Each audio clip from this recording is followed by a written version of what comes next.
Hello everyone, welcome back to my channel, myself Hasnan. So here we are the new topic I will discuss today in this lecture, ABO blood group system. This is the chapter number 18 of class 11th NCERT. ये जो chapter 18 का एक बहुत ही important topic है ABO blood group system, ठीक है। ये बहुत ही इंपॉर्टेंट इसको टॉपिक को माना जाता है क्योंकि इससे एक या दो क्वेश्चन क्या होता है, मोस्टली नीट की बात करें एग्ज़ाम की तो उसमें पूछे जाते हैं। अगर बोर्ड के पॉइंट ऑफ व्यू से पूछ देखें तो उसमें भी इसका बहुत ही इंपॉर्टेंट रोल है, ठीक है, इसका कंटेंट है। तो इसको आज हम देखने वाले इस वीडियो में। तो पहला मेरा क्या है कि एबीओ ब्लड ग्रुप सिस्टम क्या है। तो अगर सबसे पहले अगर इसमें बात करें जो एबीओ ब्लड ग्रुप सिस्टम, इसको जो डिस्कवर किया था एक साइंटिस्ट है जिसका नाम क्या है मेरा कार्ल लैंडस्टेनर है, जो क्या किया था एबीओ ब्लड ग्रुप सिस्टम को पहले डिस्कवर किया था, ठीक है। उसके बाद क्या है कि जो एबीओ ब्लड ग्रुप सिस्टम था इसका जेनेटिक इन्फॉर्मेशन जो एक्सप्लेन किया था वो क्या था मेरा बर्नस्टीन, ठीक है। ये क्या है मेरा अनदर साइंटिस्ट है जो क्या किया था जेनेटिक इन्फॉर्मेशन को एक्सप्लेन किया था। कौन किया था? बर्नस्टीन ने किया था, ठीक है। और ये जो एबीओ ब्लड ग्रुप है उसको क्या करता है कि they are control by gene I. ये जो एबीओ ब्लड ग्रुप है इसको एक जीन कंट्रोल करता है जिसका नाम क्या है मेरा जीन आई है, ठीक है।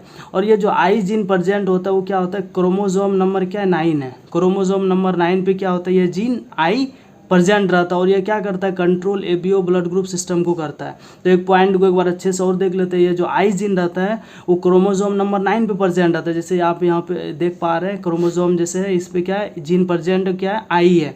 और ये क्या करता है control ABO blood group system को करता है। उसके बाद क्या है कि ABO blood group system are determined by 3 alleles, जैसे IA, IB और स्मॉल आई। ये जो एलील होता है इसको हम क्या बोलते हैं alternative form of gene, it is called allele, ठीक है।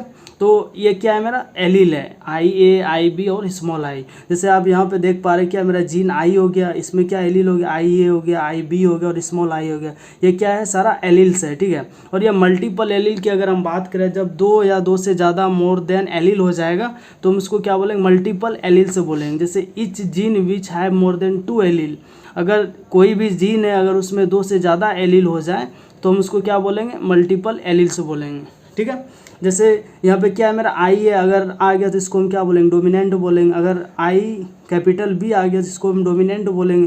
लेकिन अगर स्मॉल आई आ गया तो इसको हम क्या बोलेंगे रिसेसिव बोलेंगे, ठीक है। जो अगर कैपिटल IA आ गया तो डोमिनेंट, अगर कैपिटल B आ गया तो डोमिनेंट, लेकिन अगर स्मॉल आई आ गया तो हम इसको क्या बोलेंगे रिसेसिव बोलेंगे। पॉइंट्स को अच्छे से माइंड में बिठा लेना, ठीक है। अगर उसके बाद अगर हम नेक्स्ट उसका पॉइंट की अगर बात करें, ये जो एबीओ ब्लड ग्रुप सिस्टम है दो बहुत ही इम्पोर्टेंट टर्म है जिस जो क्या करता है इस पर पूरा बेस्ड होता है, ठीक है। तो दो इम्पोर्टेंट टर्मिनोलॉजी क्या है मेरा, एक है एंटीजन और दूसरा मेरा क्या एंटीबॉडी है, ठीक है। अगर एंटीजन की अगर हम बात करें ये क्या है मेरा it is a protein. Antigen जो एक मेरा क्या प्रोटीन है। और उसके बाद क्या है कि which is present on RBC, it is produced in embryonic stage. ये जो पॉइंट है ये क्या होता है कि RBC पे प्रेजेंट होता है, ठीक है। एंटीजन जो होता है वो क्या होता है RBC जो होता है रेड ब्लड सेल, उसमें क्या होता है RBC प्रेजेंट रहता है, ठीक है। उसके बाद जो नेक्स्ट पॉइंट क्या है कि it is produced in embryonic stage. ये जो एंटीजन प्रोड्यूस्ड होता है जब एम्ब्रियोनिक स्टेज आता है, जब बेबी का एम्ब्रियोनिक डेवलपमेंट होता है तो उस टाइम क्या होता है मेरा एंटीजन क्या होता है प्रोड्यूस्ड होता है, ठीक है। जैसे यहाँ पे आप समझने के लिए क्या है कि जैसे ये क्या है मेरा एंटीजन है, ठीक है। जैसे एंटीजन है उसके बाद मेरा क्या A आ गया, ये क्या है मेरा एलील्स हो गया, ठीक है। मतलब जैसा एंटीजन रहेगा वैसा मेरा क्या होगा ब्लड ग्रुप होगा। जैसे यहाँ पे एंटीजन B है तो ब्लड ग्रुप B है। अगर मेरा क्या है एंटीजन AB है तो ब्लड ग्रुप भी क्या होगा AB होगा। मतलब जैसा ब्लड ग्रुप वैसा एंटीजन। तो ये पॉइंट को अच्छे से माइंड में रखना। अगर उसके बाद अगर हम बात करें एंटीबॉडी क्या होता है, एंटी मतलब क्या होता है अगेंस्ट होता है। मतलब बॉडी के खिलाफ अगर कोई भी चीज़ मेरे को हार्म पहुंचा रहा है तो क्या करेगा बॉडी उसके खिलाफ क्या करेगा फाइट करेगा, ठीक है। मतलब उसको डिस्ट्रॉय कर देगा तो उसको हम एंटीबॉडी बोलते हैं सिंपली। ये क्या है कि it is present in serum. यह जो एंटीबॉडी होता है वो क्या होता है कि सीरम में प्रजेंट होता है। अब सीरम किसको बोलते हैं ये क्वेश्चन है कि हम सीरम किसको बोलेंगे। सीरम जैसे समझ देखने इसको समझेंगे कि जैसे ब्लड हो गया, ठीक है। ब्लड में जब हम ब्लड सेल को माइनस कर देंगे तो क्या मेरा आएगा प्लाज्मा आएगा।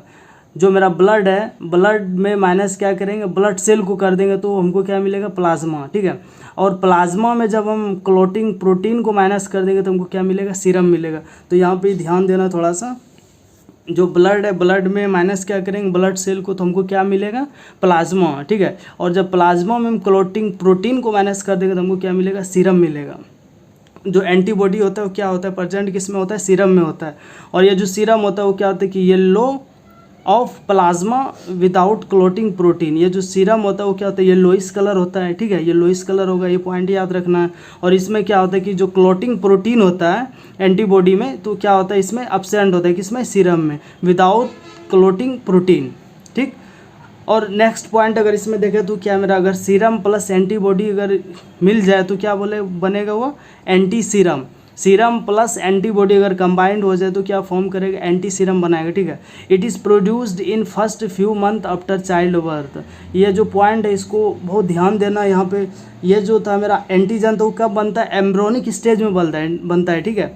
लेकिन जो एंटीबॉडी होता है वो क्या होता है कि जब बेबी के फर्स्ट मतलब चाइल्ड बर्थ के 1 मंथ बाद, ध्यान यहाँ पे ये रखना है कि प्रोड्यूस कब होगा, first few month after child birth. मतलब चाइल्ड बर्थ के 1 मंथ बाद क्या होता है, एंटीबॉडी क्या होता है, प्रोड्यूस होने लगता है। लेकिन जो एंटीजन है वो क्या होता है, एम्ब्रोनिक स्टेज में बनता है। तो ये 2 पॉइंट को अच्छे से माइंड में रखना है कि एंटीजन अगर आ गया तो एम्ब्रोनिक स्टेज में बनेगा, लेकिन एंटीबॉडी आ गया तो क्या होगा, आफ्टर चाइल्ड बर्थ क्या होगा, फर्स्ट मंथ जो होगा उसमें क्या होगा, एंटीबॉडी बनने लगेगा, ठीक है। अगर हम बात करें naturally produce due to absence of antigen, अगर इसका जो एक इंपॉर्टेंट एनसीईआरटी का लाइन है, ये जो एंटीबॉडी होता है क्या होता है, नेचुरली प्रोड्यूस्ड करता है, ठीक है, due to absence of antigen, क्योंकि इसमें एंटीजन एब्सेंट रहता है। और ये क्या होता है कि नेचुरली प्रोड्यूस्ड होता है क्या, एंटीबॉडी,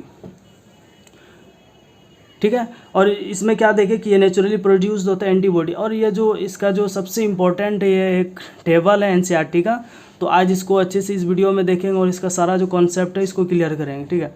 जैसे आप देख पा रहे हैं कि जो ब्लड ग्रुप होता है, जैसे ब्लड ग्रुप हो गया, उस ये टेबल है, टेबल को अच्छे से आपको देखना है और समझना है, इसमें ध्यान देना है। ब्लड ग्रुप हो गया, जीनोटाइप हो गया, एंटीजन हो गया और एंटीबॉडी हो गया, ठीक है। अगर ब्लड ग्रुप की बात करें तो 4 ब्लड ग्रुप होता है, जैसे ए हो गया, ब्लड ग्रुप बी हो गया, ए बी हो गया और ओ हो गया, ये क्या है, ब्लड ग्रुप है, ठीक है। अगर इसकी जीनोटाइप की बात करें तो क्या होगा, अगर ब्लड ग्रुप ए है तो क्या होगा मेरा जीनोटाइप आई ए हो सकता है, या फिर कैपिटल ए और स्मॉल आई। अगर ब्लड ग्रुप मेरा ए है तो उसका जीनोटाइप क्या हो सकता है, आई ए और आई ए हो सकता है। फिर उसके बाद क्या दूसरा हो सकता है, आई ए और स्मॉल आई हो सकता है, ठीक है। अगर ब्लड ग्रुप बी की बात करें तो क्या होगा, आई बी हो सकता है, कैपिटल बी और कैपिटल बी हो सकता है, और दूसरा क्या हो सकता है, कैपिटल बी और स्मॉल आई हो सकता है। ये जो स्मॉल आई है वो क्या है, रिसेसिव है। रिसेसिव है तो क्या होगा, यह डोमिनेंट नहीं कर पाएगा, हमको एक्सप्रेस नहीं होगा, इसलिए हमको जो ब्लड ग्रुप बी है तो हमको जीनोटाइप में क्या दिखाई देगा, कैपिटल बी ही दिखाई देगा, ठीक है।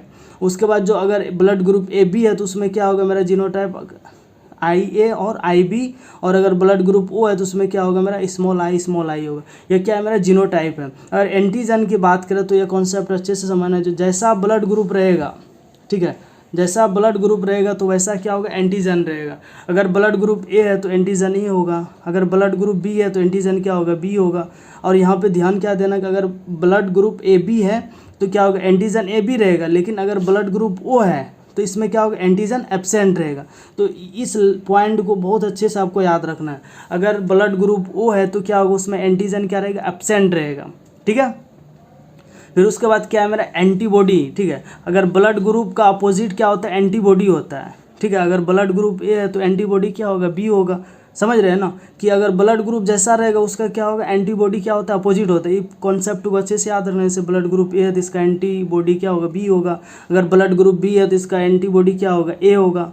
अगर ब्लड ग्रुप ए बी है तो इसमें क्या होगा, एक सबसे इंपॉर्टेंट पॉइंट यहाँ पे ध्यान रखना है, ठीक है। ये 2 पॉइंट को अच्छे से माइंड में रखना, एक ब्लड ग्रुप ओ के कंडीशन में और ब्लड ग्रुप ए बी के कंडीशन में। जैसे यहाँ पे क्या है कि ब्लड ग्रुप ए बी है तो क्या होगा, इसमें एब्सेंट रहेगा, क्या रहेगा, एंटीबॉडी नहीं रहेगा। लेकिन अगर ब्लड ग्रुप ओ रहेगा जिसमें क्या रहेगा, एंटीबॉडी ए भी रहेगा और बी भी रहेगा, ठीक है। तो इससे जो 2 इंपॉर्टेंट कंक्लूजन निकलता है एनसीईआरटी का, बहुत ही इंपॉर्टेंट डेटा है कि अगर ब्लड ग्रुप ओ है उसको क्या बोलते हैं, ब्लड ग्रुप यूनिवर्सल। अगर क्वेश्चन में कहीं पूछा जाता है कि कौन सा ब्लड ग्रुप है जो क्या होता है, यूनिवर्सल डोनर है, तो हमको सबसे पहले माइंड में क्या आना चाहिए कि ब्लड ग्रुप ओ ऐसा है जो क्या करता है, यूनिवर्सल डोनर, मतलब हम किसी को भी दे सकते हैं, ठीक है। उसके बाद एक और इम्पोर्टेंट कंक्लूजन क्या है कि ए बी, जो ए बी ब्लड ग्रुप है यहाँ पे हाईलाइट कर दिया है, जैसे देख पा रहे हैं, स्टार मार्क कर दिया है, इसको अच्छे से आपको याद रखना है। अगर ए बी ब्लड ग्रुप आ गया तो क्या यूनिवर्सल रिसिपिएंट, मतलब ये किसी से भी ले सकता है। अगर देने की बात है, ब्लड ग्रुप कौन ऐसा है जो किसी को भी डोनेट कर सकता है, तो ओ आ गया। अगर ए बी की बात करें, कौन ऐसा ब्लड ग्रुप है जो ब्लड रिसीव कर सकता है, तो हमको क्या माइंड में याद रखना है, ए बी ब्लड ग्रुप याद रखना है। और इसका अगर रिलेशन की बात करें तो जैसे जी इसमें क्या है मेरा आई ए और आई बी, ठीक है। और ये क्या होगा, हमेशा ज़्यादा होगा किससे, ब्लड, ये जो जीन है मेरा आई स्मॉल आई से। क्यों होगा, क्योंकि ये जो आई ए है ये मेरा क्या डोमिनेंट और आई बी क्या मेरा डोमिनेंट, लेकिन ये जो आई जीन है वो क्या मेरा रिसेसिव है, इसलिए आई ए एग्लूटिनाइजेशन होता है, मतलब ब्लड ग्रुप का एग्लूटिनाइजेशन हो जाना, ठीक है। तो ये एक हिमोलाइटिक रिएक्शन इसको बोलते हैं। ये जो इसका टेबल है, इससे एक ही इंपॉर्टेंट कंक्लूजन निकलता है क्या, कि कौन सा ऐसा ब्लड ग्रुप है जो किसी को डोनेट कर सकता है, तो वो याद रखना है। और कौन ऐसा ब्लड ग्रुप है जो क्या करता है, किसी से रिसीव कर सकता है, तो सबसे क्या है important, A B blood group. ये सारे एनसीईआरटी का इम्पोर्टेंट टेबल है जो मोस्टली पूछे जाते हैं। और एंटीबॉडी क्या होता है, जैसे आप देख पाए कि ये प्रेजेंट क्या होता है, सीरम में प्रेजेंट होता है, लेकिन एंटीजन जो होता है वो क्या एक प्रोटीन है, और जो प्रेजेंट कहाँ होता है, आरबीसी में रहता है, ठीक है। और ये प्रोड्यूस्ड होता है एम्ब्रियोनिक स्टेज में, ठीक है। और ये जो एंटीबॉडी होता है वो क्या होता है कि आफ्टर चाइल्ड बर्थ जो फर्स्ट फ्यू मंथ होता है उसमें क्या होता है, एंटीबॉडी प्रेजेंट होता है। और एक इंपॉर्टेंट डेटा यहाँ पे मैंने लिखा है, इसको भी आपको याद रखना है कि अगर ये जो ब्लड ग्रुप है, अगर इसमें पूछा जाए कि कितने फिनोटाइप नंबर है ब्लड ग्रुप का, तो यहाँ पे 4 याद रखना है। जैसे फिनोटाइप मतलब क्या, जो हम क्या कर पा रहे, जैसे यहाँ पे आपने देखा क्या कि 4 ही फिनोटाइप है, ए बी ओ, तो टोटल फिनोटाइप कितना है, 4 है। पॉसिबल फिनोटाइप 4 है। और पॉसिबल जीनोटाइप की अगर बात करें तो कितना आएगा जीनोटाइप, जैसे यहाँ पे टेबल पे देख पा रहे हैं कि 1 2 3 4 5 6, तो टोटल फिनोटाइप कितना है, 4 है, और टोटल जीनोटाइप कितना है, 6 है। तो ये 2 मोस्ट इंपॉर्टेंट क्वेश्चन है, तो इसको भी आपको अच्छे से देखना है और माइंड में रखना है। और इसका जो इम्पोर्टेंट क्या है कि फिनोटाइप 4 और जीनोटाइप कितना 6 है, तो वही पॉइंट को मैंने यहाँ पे कंसीडर कर दिया कि पॉसिबल फिनोटाइप 4 है और पॉसिबल जीनोटाइप 6 है। तो ये क्या है, सारे इंपॉर्टेंट पॉइंट्स हैं। अगर इसमें इसको आपको अच्छे से एनसीईआरटी से पढ़ना है, अगर और जो भी इसका प्रीवियस ईयर क्वेश्चन जो पूछे जाते हैं नीट में, उसको ही कॉन्सेप्ट से लगा के उसको क्या करना, सॉल्व करना है, ठीक है। अगर इसमें आपको कोई भी टॉपिक या कोई भी टर्मिनोलॉजी या कोई भी चीज़ समझ नहीं आ रहा है, तो you can ask me in comment section, I will try to give your reply. So thank you so much guys.